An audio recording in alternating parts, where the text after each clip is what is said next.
Right. Hello, guys. Good afternoon, good morning, good evening, whatever the time you are watching the video. You're welcome once again to our free dope classes. My name is Green.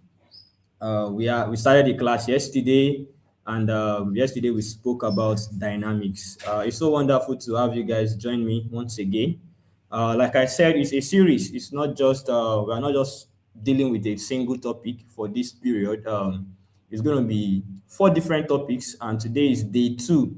And today we are going to be talking about optics, which is a very essential branch of physics, a very important aspect of UTME. So you can't afford not to listen attentively to everything we want to discuss in this class for our session. So, like I said yesterday, if you have any issue, any problem, any question you want to ask me as regards what we did yesterday, which is dynamics, you can always send me a message on my social media platform at Green Notes Physics on Instagram, TikTok, even on X. You can check me out and drop your question. I will do justice to whatever question you ask me. So for today, like I said, we'll be talking about optics. We'll be talking about just a portion of optics because optics is a very big guy. It's a very huge topic. But for the sake of our class today, we are going to be talking about just a fragment of optics. And yeah, so let's see. So what is optics? That's like the starting point of this whole discussion. What exactly is optics? If I say, okay, I want to read optics, what exactly is that optics? So optics is a branch of physics, right? It's a branch of physics that involves the study of light.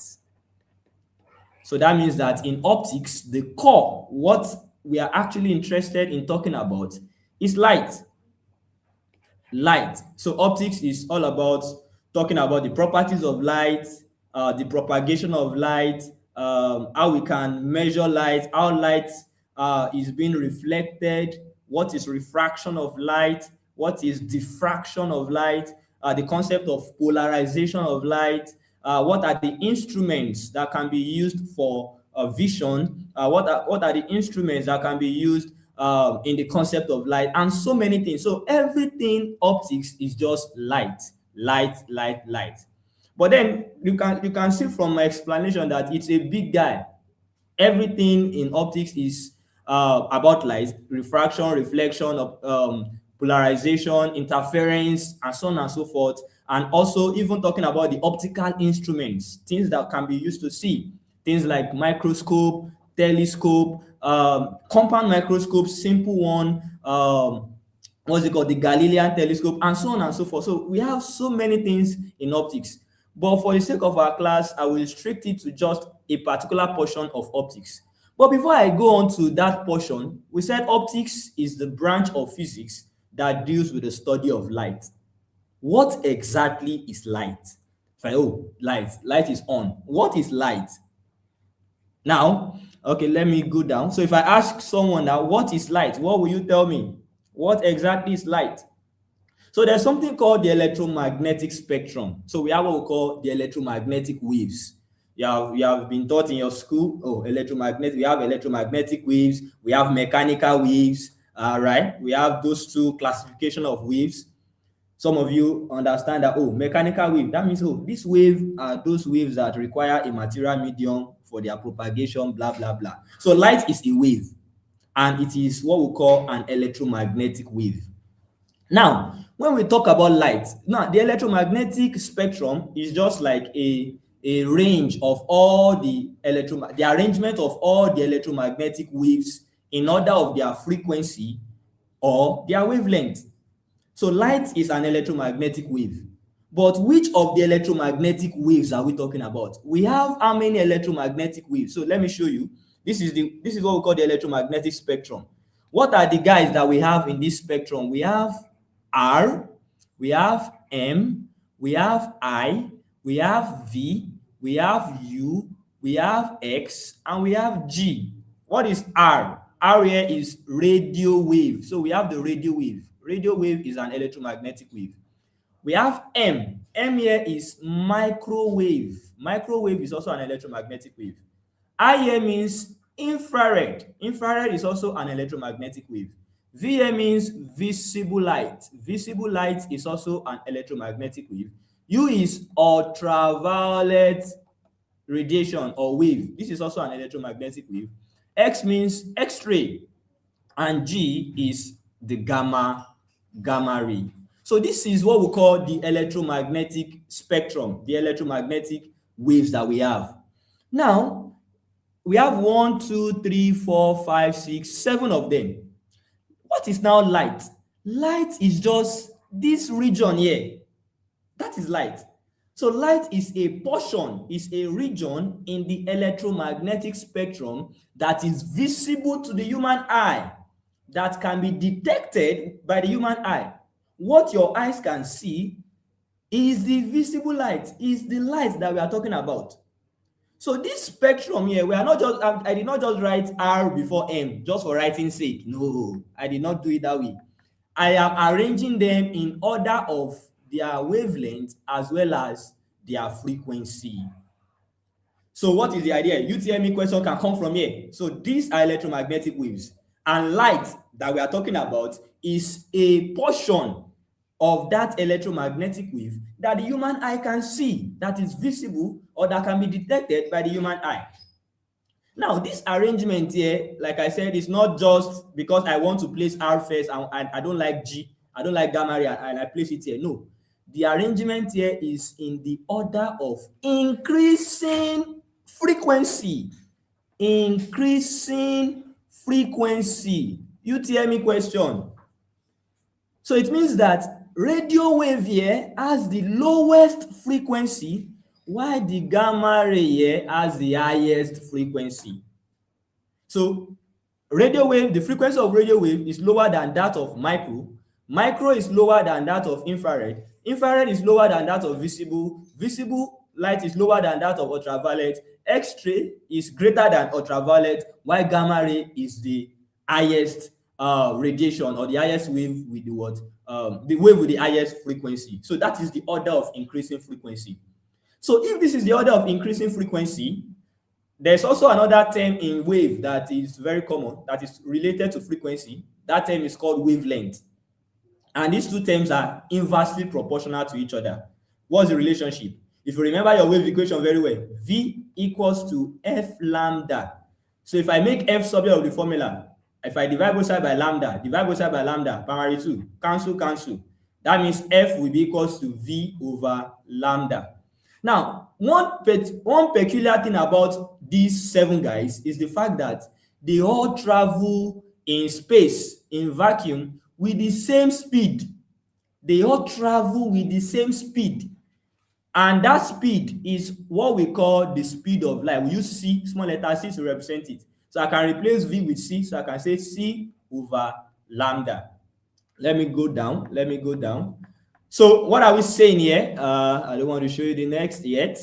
So we are saying that F equals to C over lambda. So if C is the same thing for everything, that means C is constant. The value of C is actually 3 times 10 raised to 8 meter per second. It's a constant. So that means that I can just say F is inversely proportional to lambda. I'm still coming back up here. So at the end of the day, F frequency is inversely proportional to wavelength. That means that if frequency is increasing, or if wavelength is increasing, frequency has to decrease. And if wavelength is increasing, frequency has to decrease, opposite of each other. So that means that if this is the order of increasing frequency, they are opposite now, that means this will be the order of decreasing wavelength. UTME question, your JAMB question. So these waves are arranged in order of increasing frequency and decreasing wavelength. So it means that radio wave has the lowest frequency but the longest wavelength. We use long and short for wavelength. We use low and high for frequency. Radio wave has the lowest frequency but the longest wavelength. The wavelength will be very high, it's the highest of everything.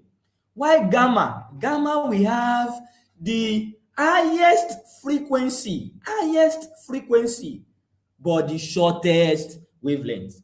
So what we are studying is light, and light is just this guy here, the region that is visible to the human eye. It is always between the wavelength of light that we can see is always between 400 nanometer to say 750 nanometer. Nano is another guy which I'm going to talk about when we resume our class. Nano is a submultiple. When we see nano means times 10 raised to power minus 9.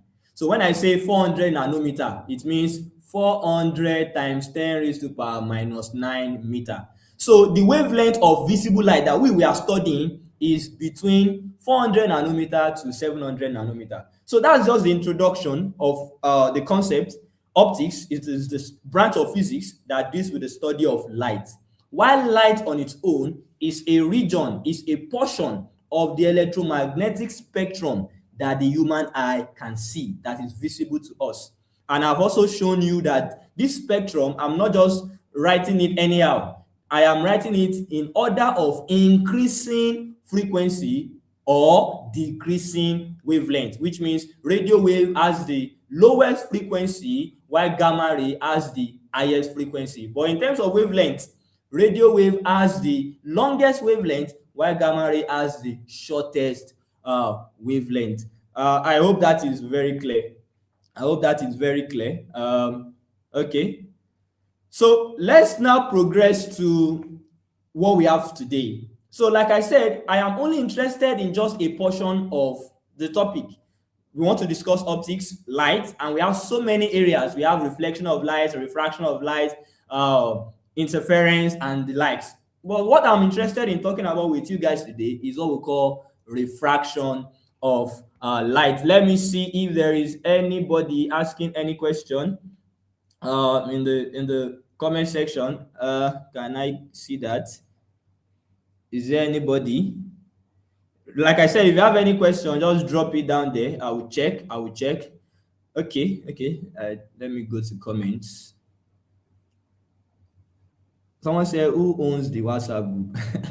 Focus on the class. Don't focus on the class. Let's go on. Okay, Uchechukwu Henry. Yes, sir. Okay, just follow. Let's move on. Now, what is refraction of light? Refraction of light is the change in the direction of the ray of light as it travels from one medium to another medium of different optical densities. What are we saying? Let's break it down. So what we call ray of light. This light is, I have light everywhere in this room. And when we talk about the ray of the light, we are talking about the direction traversed by the light, the direction moved by that light. Light is moving from here to here. That part covered, that part followed by that light is what we call the ray of the light. If I have multiple rays, if I have like 4 rays like this all together is what we call the beam of light. So a ray of light is only the path followed by your light, while the collection of rays of light is what will give us the beam of light. So what are we talking about? Refraction of light. We said refraction of light is the change in the direction of light as it travels from one medium into another medium of different optical density. So we are saying that, okay, if I have 2 media, I have medium 1. Medium 1 can be air. Maybe light is traveling in air. So let's say this is medium 1, then I have a boundary here, then I have medium 2 here. This is medium 2. If light is coming, so let me draw a perpendicular line like this. Let's say light is coming from medium 1. Light is coming from medium 1 like this. This is the ray of light. This is medium 1. Once it enters into another medium of different optical density, we are saying that there should be a change in the direction, meaning that it should not continue like this. It can either bend towards this straight line. This straight line is what we call the normal, or it can bend away from the straight line. Let me have that diagram again so you see it clearly.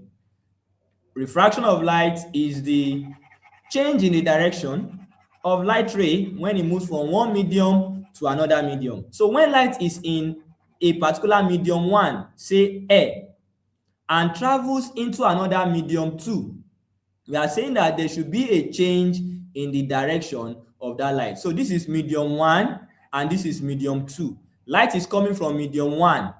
It enters medium one. It is traveling medium one, then encounters medium two. There should be a change in the direction. You can see the ray of light that is coming like this did not continue. Then it bends. That bending of the ray of light is what we call refraction. Why is it bending? The bend of that light, that bend is because the optical densities of the two medium are not the same. What is optical density? That's another question. So this bend is because of the fact that the optical density of medium one is not the same thing as the optical density of medium two. Optical density is a property of a material that we always want to oppose the transmission of light through it. Meaning that when light is moving through a material, let's say air, there is a property of air that we always want to stop that light from passing through it. So this medium has its own optical density. And how do we measure optical density? Is we use a popular guide that you know from your secondary school, refractive index. Refractive index is a constant that is used to measure the optical density of a material. So this material has its own refractive index. This one also has its own refractive index. Because they are different from each other, that will cause that light to change direction. So as light is coming from medium one and enters into medium two, it will bend either away or towards this normal. It can bend away or towards it because the refractive indices of the two media are not the same. They are not the same. So that is refraction of light. The ability of light to change direction, to bend when it moves from one medium to another medium of different refractive indices or of different optical density. That is what we call refraction of light. Now, I've been saying it can bend towards the normal or away. When will it bend like this? When will it bend like this? And when will it bend like this? Is there anybody that can tell us? Okay, someone said, sir, please, how do we remember the order of those waves easily? I use a Revux G. I think in my primary school then, my teacher taught me as Revux G. But then we now realize that, oh, there is one guy before I. There is a Mr. Man before I, microwave. So I can put my M here. So Revux G, Revux G, Revux G. But before I, there is after R, before I, there is Mr. Man. So RMIVUX G, Revux G. Radio wave, microwave, infrared, visible, ultraviolet, X-ray, and gamma ray. And don't forget, this is the order of increasing frequency. Increasing frequency. Increasing frequency. Don't forget. Why this one is the order of decreasing, decrease, increasing, decreasing what here? Wavelength. So you can use that. I hope that is settled. That is settled. Okay, I think someone is trying to explain that, okay, to a less dense medium. Good, that's good. So let's go back to this diagram. So this ray of light, it will bend either away or towards, depending on whether it is coming from a denser medium or from a less dense medium. What are we saying? I told you that these two media, we have their own refractive index. Let's say the refractive index of this one is 1 and the refractive index of this one is 1.6, for an instance. So that means that I can say the density of this medium 1 is lower than the density of medium 2. So medium 1 is less dense, while medium 2 is what? The denser medium. Now, when light is coming from less dense, like in this case, from a less dense medium to a denser medium, less dense to denser, it will move towards the normal. It will take this first situation. The light will bend towards the normal, from the lesser to the denser. From the less dense medium to the denser medium, it will bend towards the normal. What's the normal? This normal is this perpendicular line that we have here. This perpendicular line, that's the normal. So when light is traveling from less dense to denser, how will it bend? Towards the normal. But when light is now going otherwise, let's assume that, let me erase this. Let's assume that, what's it called? Let's assume that we are coming from medium of refractive index 2 and we are going to medium of refractive index 1. So that means from denser to less dense. How will the light ray bend? It will bend away from the normal. So it will be this one. That's the idea. From less dense to denser medium towards the normal. From denser medium to less dense medium away from the normal. That is the idea. So I hope that is very, very clear. Let me see. I hope that is clear. Okay, good. All right. So that is the idea of how the light will bend. It can either bend towards the normal or away from the normal, depending on which one is denser of the two media that we are considering. So that is refraction of light, the ability of light to change direction when it is moving from one medium and enters into another medium of different optical densities or of different refractive indices. That is that about that. So let's move on to the next concept. Now that I've mentioned refractive index, how can we measure refractive index? Remember I said refractive index is just a constant, a dimensionless constant. It does not have a unit. A constant that can be used to measure the optical density of a medium. What is optical density again? I told you it is a property that is always trying to stop light transmission through it. Light is traveling through air or through water or through a block. That block has a property that we want to stop light from passing through it. That property is what we call optical density. The higher the optical density, the slower the light through that medium. Yes, that is why if you have air and glass, if light enters air and that same light enters glass, you will see that light will be slower inside that glass compared to air. That is because the optical density of glass is higher than the optical density of air. In fact, let me blow your mind. Air has the lowest refractive index. The material with the lowest refractive index ever is air, of all transparent or of all medium where light can penetrate. Air has the lowest. The value is 1. Every other material must have a value of refractive index greater than 1. So the lower the refractive index, the faster the speed of light through that material.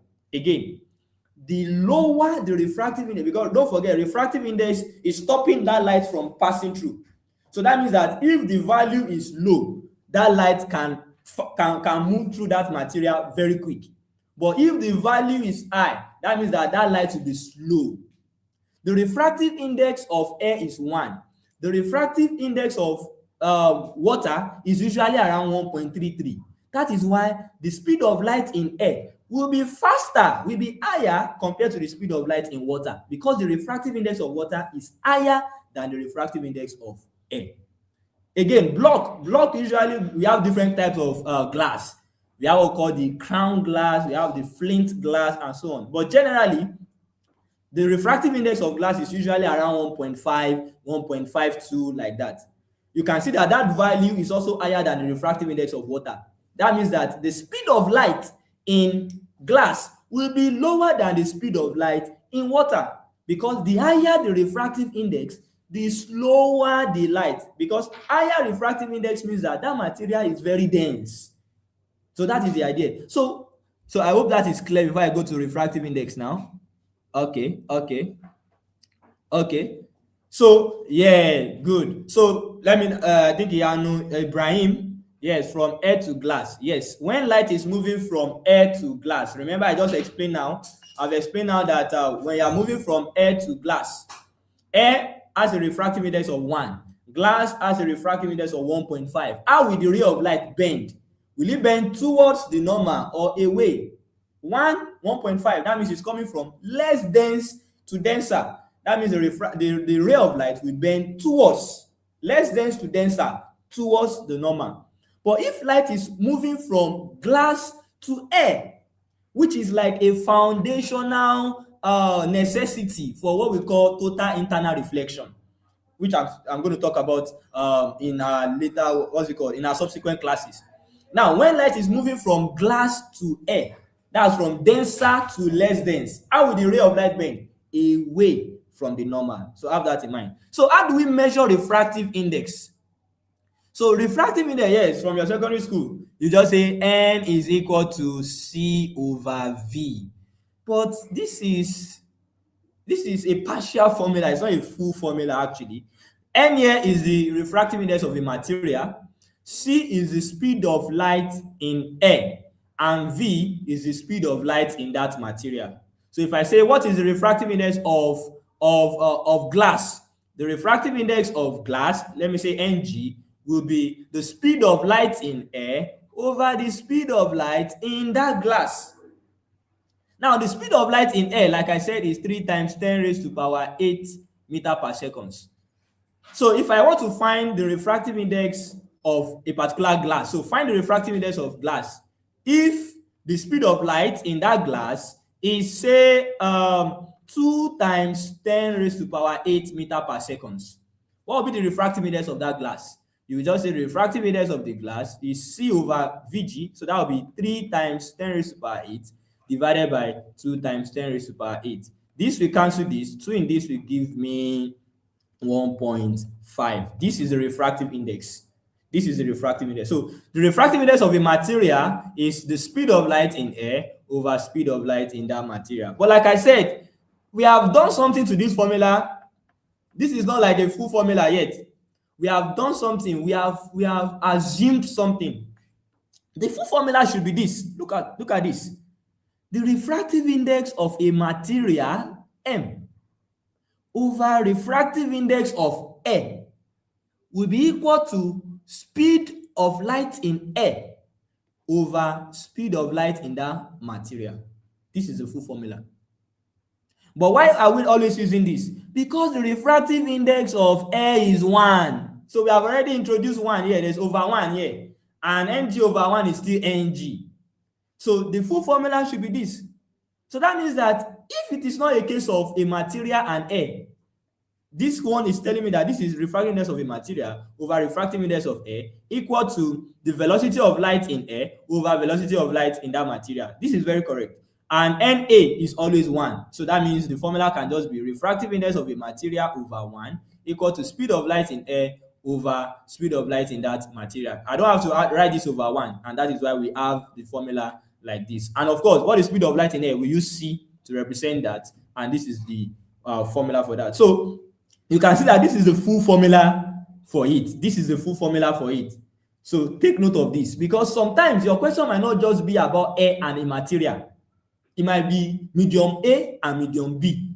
Yes. What if it's medium 1 and medium 2? How do you now relate the formula? How do you find what you are looking for? Let me see if there's any question here. Okay, we are still replying to that. So if we are just talking about medium A and medium B, that means that I can say the formula can be what now? I can just say the refractive index of medium 1 over refractive index of medium 2. You can see refractive index of material M over refractive index of air 1 and 2 will be equal to what now? The speed in 2 over speed in 1. You can see. That is just what we have here. So if it is not air and another material, they can just say medium 1 and medium 2. This is the relationship between refractive index and velocity of light. Take note of this. N1 over N2 equals to V2 over V1. It's an inverse relationship. Don't forget that the higher the refractive index, the slower the speed of light. So this, when I say 1 over 2, 1 over 2 equal to 2 over 1, that is just inverse relationship. But when I say 1 over 2 equal to 1 over 2, that is direct relationship. So this one is telling you that the refractive index is inversely proportional to the speed of light in the material. So have this at the back of your mind. Okay, so before we progress, let's see another formula that can be used to find refractive index. I've shown you the one for velocity. Now let's see another guy. Let's see another. I've shown you a formula in the beginning of the class. The formula, our popular wave equation, V equals to F lambda. Yes, V equals to F lambda. So if I'm using speed of light as V, that's C equals to F lambda. So we can have this. So from here, I can see that there's a relation between V, F, and lambda. Now, when light is moving from medium 1 to medium 2, what you should note is that the light will bend. There will be a bend. The light will change direction. That's number one, which is refraction. Number two, the speed of the light or the velocity of the light will also change. The velocity will change. Take note of that. Number three, the wavelength will also change, because you can see that there's a relationship between velocity and wavelength. So the light will bend, the direction will change, that's the bend. The speed will change when you move from medium 1 to medium 2. The wavelength will also change. What will not change is the frequency of the light. Note, frequency of the light will remain constant when it moves from medium A to medium B or medium B to medium A. These three things will change. The direction will change, meaning it will bend. The speed will change, meaning the velocity will change, right? It can be faster or slower. The wavelength will also change, but the frequency of the light will remain constant. So if I know the frequency in medium A, that will also be the frequency in medium B. But the speed in medium A will not be the same speed in medium B. The wavelength in medium A will not be the same wavelength in medium B. All right, so let's write the second formula for the refractive index. So let me wipe this. Okay, if you have any question, just let me know in the comments. Let me know. Let me see. Is there any question? Are you guys following? Okay, so again, I have the first formula as the refractive index of a medium is equal to the speed of light in air over the speed of light in that medium. Here we have assumed that the refractive index of air is 1. Another formula can also be the refractive index of a medium will be equal to the wavelength of the light in air over the wavelength of the light in that medium. So refractive index of a medium is the wavelength of light in air over the wavelength of light in that medium. This is another way we can get refractive index. The first one, the velocity of light in air over, so if I say refractive index of a medium m, will be velocity of light in air. This is a constant, 3 times 10 raised to power 8 meters per second over velocity of light in that medium. Or refractive index of a medium is the wavelength in air over the wavelength in that medium. And don't forget, the frequency will be constant. Take note of that. We're going to see 1 or 2 questions on this before the end of our class. Let's go to the final part of our discussion before we now go to questions. What is that? The laws of refraction. Laws of refraction. So beyond knowing the formula for refractive index, we have some questions that cannot be fully solved with that formula alone. So we need additional information. We need something else, and one of those things is the laws of refraction. We have 2 laws of refraction. Some of you also remember your reflection that we also have 2 laws. Yes. Refraction, reflection, we have 2 laws. There are 2 laws of refraction, there are 2 laws of reflection. Now, the first law, what is the first law telling us? The first law is telling us that the incident ray, it states that the incident ray, what is the incident ray? The ray that is coming from that light source. So if there's a light source here, a source of light is here, the ray of light coming from that source is the incident ray, and it strikes this boundary here, this interface here. That's the incident ray. You can see the arrow. This is the incident ray. So the first law says that the incident ray, the refracted ray, when that light enters into medium 2, there was refraction. So let me ask you, you can drop your answer in the comment. Look at the way the light was refracted. It was refracted towards the normal. You can see the bend is towards the normal. Now, of these two media here, which one will have the highest refractive index? Is there anybody that wants to help us? The refractive index, is it medium 1 that we have the highest refractive index, or medium 2, based on the bend that we have here? Is anybody trying? Which one we have the highest refractive index? Okay, let me just go on. You can drop your answer when you listen. So, because the light is bending towards the normal, it simply means that light is coming from a less dense medium into a denser medium, meaning that the refractive index of medium 1 will be less than the refractive index of medium 2. The refractive index of n of 1 will be less than n of 2. That is the interpretation of this. So the first law states that the incident ray, the refracted ray, and the normal at the point of incidence, at this point here, this normal, this perpendicular line here, all of them must be inside the same plane. They must be inside the same plane, meaning that if I have a plane, is just like a two-dimensional paper. If I have a piece of paper, let me see. If I have this paper, for an instance now, a ray of light is coming like this. That's the incident ray. Then we have the refracted ray like this. We are saying that that refracted ray must not bend away. It must not go maybe outside the page like this. If the ray of light is coming like this, we cannot have the refracted ray going like this. Or we cannot have the refracted ray coming towards me. No, it's not possible. If the incident ray is coming like this, the refracted ray must be like this or be like this. They must be inside this same plane. All of them, the three of them, must be inside this piece of paper. One cannot go out. Normal cannot go out like this, or the refracted ray coming out like this. That is what that same plane means. They must be embedded inside this our two-dimensional plane here. So that's the first law. Now the second law, which is called the Snell's law. The second law is called the Snell's law. What is that second law saying? The second law shows us the relationship between the refractive indices of the two media that we are talking about, as well as the angle of incidence and the angle of refraction. Okay, so what is this angle that I'm talking about here? So if you look at this diagram, this is the incident ray and this is the normal. There's an angle here.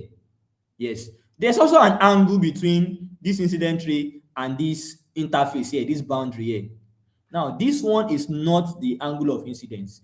What we have here is the angle of incidence. Angle of incidence is the angle between the incident ray and the normal.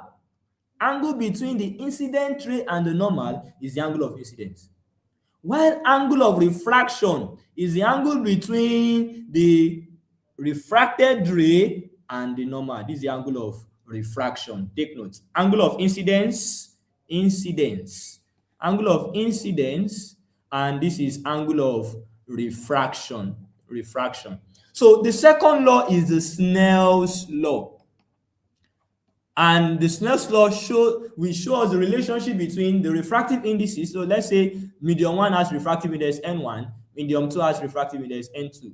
Snell's law is telling us that the product of, so we are coming from medium 1, so the product of refractive index of medium 1 and the sine of the angle in that medium 1, which is theta 1, must be equal to the product of the refractive index of medium 2 and the sine of the angle inside medium 2. That is what we are saying. So that means that if I separate n and the theta, guys, that means I can say that I have n2 over n1 equals to sine theta 1 over sine theta 2. I know in your secondary school, in your class, what we usually write is say n equals to sine I over sine R. This is an assumption here. We are just assuming that light is coming from air. You can see that we don't have the second n under this n here. The assumption here is that light is coming from air, but I don't want you to be putting this. Don't put the Snell's law in your head this way. Please use this method, because we can be coming from glass to water, water to glass, oil to air. It might not be air to some other medium. So how do you remember the law? We are coming from medium 1 to medium 2. The law is telling me that what? N1 sine theta 1. Refractive index of medium 1 sine angle in medium 1 must equal to N2 sine theta 2. Refractive index in medium 2 times sine of the angle in medium 2. And that's all. That is Snell's law. It's as easy as that. If you have any question, you can just let me know. Okay. I should repeat Snell's law. Okay, so Snell's law, just listen. Let me wipe this. Is that law that shows us the relationship between the refractive indices. I'm not stating the law, I'm just telling you, you don't have to cram. Don't cram law and all of that. Understand what the law is. I'm explaining the law now. Forget about it states that blah blah blah. No, nobody asks you to state anything in UTME. What I'm interested in doing here is to make sure you guys understand. So the law, what is that law? What is the law all about? The law shows us the relationship between, it's telling us the relationship between the refractive indices of the two media we are considering, the refractive index of medium 1 and medium 2, and the angle of incidence and angle of refraction in the two media. Meaning that I want to know the connection between the refractive index and the angles that we have here. So that means that how can I write the law? So the law is telling me that what? The product of the refractive index of medium 1 as N1 and the sine of the angle in that medium 1, theta 1, must equal to the product of the refractive index in medium 2 and the sine of the angle in medium 2. That's all. So if I want to separate N1 and N2 so that I can state it the way you have been cramming it from SS1 or SS2, if I want to separate it, let me separate it now so you see what we are talking about. If I separate it now, I can say N2 over N1 equals to sine theta 1 over sine theta 2. So if you cross multiply, you are going to go back to this first equation. If you cross multiply, you see, yeah. So this is how you have been stating in your primary school that, the ratio of the sine of the angle of incidence to the sine of the angle of refraction is equal to a constant for a given pair of media. This is just what I have here. Ratio of sine of angle of incidence. Theta 1 is our I angle of incidence. To the sine of the angle of refraction. Theta 2 is our R angle of refraction. Is equal to a constant. This is a constant here. Don't forget, refractive index is a constant for a given pair of media. That is how we have been stating it. But I like it to, I always like to write it in this way so that you not be cramming n equal to whatever. Understand? I'm coming from medium 1, so it will be N1 sine theta 1. Or if I use I, that will be N1 sine I equal to, I am now in medium 2, so it will be N2 sine R. It's as easy as that. It's as easy as that. I hope that is now very clear. I hope that is very clear. Okay, now let's solve one question or two and we can call it a day. Okay, let's see the first question here. It's a very simple one because I've explained it already. Question 1, it said light of wavelength 589 nanometer. This is UTME question. JAM question 2023. Yes. Light of wavelength 589 nanometer in vacuum passes through a fused cause of index of refraction. Okay, this is not here. Of index of refraction 1.458. What is the frequency of the light in the fused cause? Yes. So what are we given in the question? If you want to solve this normally, although you don't have to do all this, and I will also show you something that it is not all the values you have in your question. Sometimes not all the values you have in your question will be used to solve that question. Yes. I don't need to use this n to solve this question. I can use my shortcut because I have an understanding of the concept. Now the question is to find the frequency of the light in the what? in that fused cause. Light is where before? Is in vacuum. It now enter this fused cause. Then we have to now find the frequency of the light inside that fused cause. What did I say? What did I explain about the frequency of light when refraction occur, when light move from one medium to the other? Will the frequency change or will it remain the same? I explained that frequency will be constant. The frequency will remain the same. So that means that the frequency of the light in vacuum will also be the frequency of the light in the fused cause. Easy. So I don't have to be looking for any other thing. Since I have information about the light in the vacuum, I can just find the frequency in vacuum. That will also be the frequency in the fused cause. But let's analyze the question. Light of wavelength. So we have the wavelength of light in where? In vacuum. That's air. Is 589 nanometer. That's 589 times 10 raised to power minus 9 meter. I told you nano is 10 raised to power minus 9. Pass through a fused cause of index of refraction. So we have the refractive index of that fused cause to be 1.458. Then what is the question? So let me use Q for the fused cause. Q cause. Okay. The question is now, what is the frequency of light in that fused cause? So normally, if you remember the formula, V equals to F lambda. If I make F subject, that means F will be what? V over lambda. Yeah, F will be V over lambda. Let me go down. Okay, I have enough space. So that means that if I want to find the frequency inside that fused cause, frequency of the light in the fused cause, it should be velocity of light in the fused cause over wavelength of light in the fused cause. But in the question, am I giving the velocity of light in the fused cause and the wavelength? No. Even though I can get it because they gave me the refractive index. Don't forget that refractive index of the fused cause will be speed of light in air over the speed of light in that fused cause. Also, refractive index of the fused cause will also be the wavelength in air over wavelength in that fused cause. So I can use these two formulas separately. I can use this one to get VQ, which is the velocity in the cause. I can use this one to get the wavelength. But why will I do this? I will not be doing this. I will not do this because I know that frequency of the light should remain constant. So the frequency of the light in air should be the same frequency of light in the fused cause. So I will not do this at all. I will just use the value of the wavelength in air and the velocity of light in air to find the frequency. So that means that my frequency in air will be velocity in air over wavelength in air.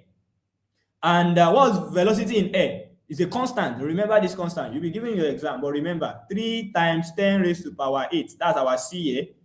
The same thing as C over lambda. What did they give us as lambda? Lambda A, wavelength in air. 589 times 10 raised to power minus 9.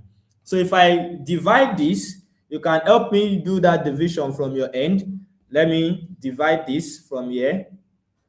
So if I divide this, 3 divided by 589, that will give me, is it 589? Let me confirm the value. Yeah, 589. So if I have 3 divided by 589, I have 0.015. Let's say 3. Then times 10 raised to power what? So I can use my knowledge of indices here. This is 10 raised to power 8 divided by 10 raised to power minus 9. Same base here, but different powers here. Same base. So when you have the same base and it's division, what do you do to the powers? You subtract. So it will be 8 minus 9. 8 minus 9. Minus times minus is what? Plus. What's 8 plus 9? 17 adds. So this is the answer here. You might not see this in your option. In fact, this is not even in the option. I decided not to put the option here. So the option will be in standard form. So in standard form here, this decimal point should be in front of the first real digit, meaning a non-zero digit. So how many times will I move this decimal point? I've already gotten my answer. I just want to present it in such a way that I can pick the correct option. So I'm going to move these guys how many times to be in front of the first real digit, which is 1. I'll move it twice. When you move forward, you subtract. When you move backwards, you add. So this is the idea. I have 1 and 2. I have 1 and 2. So that means I have 1.53 times 10 raised to power. It is 17 here before. I have 17 here before. So I have moved forward twice. So I will just subtract 2 from here. That will be what? 15 hertz. The unit of frequency is hertz. And that's all. So this is the frequency of that light in air. That means that this should also be the frequency of light in that quartz as well, because they will what? The frequency is constant. I hope that is very, very clear to you. I hope that is very, very good. Good. Okay. Did I? What did you get, Henry? Let me do the math again.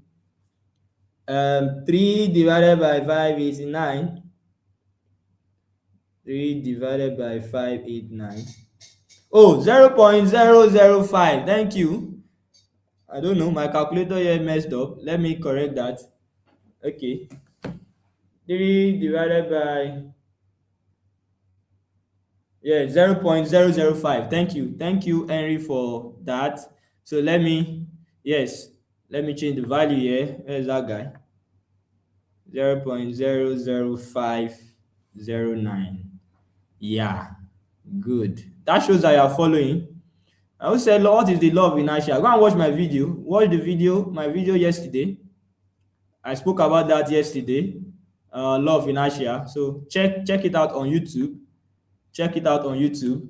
You will see it there. You will see the meaning of law of inertia and all of that. So the answer should be 0.00509 times 10 raised to power 17 hertz. Yes, thank you. So if I move forward now, this is 1, 2, 3. That's 5.09 times 10 raised to power. Just subtract 3. We move 3 times. That will be what? 14 hertz. And that's all. So that is how you find the frequency. So this is the frequency of air, of light in air, and this is also the frequency of light in that quartz. So I hope that is very clear to you guys. Good. That is very clear. So I will give this question as an assignment. Yes, I want you to look at this question and try it out. Yes, try it out and send me your solution on Instagram. My handle is green nose physics. So go to Instagram and type at green nose physics. I just want you to try it out. Yes.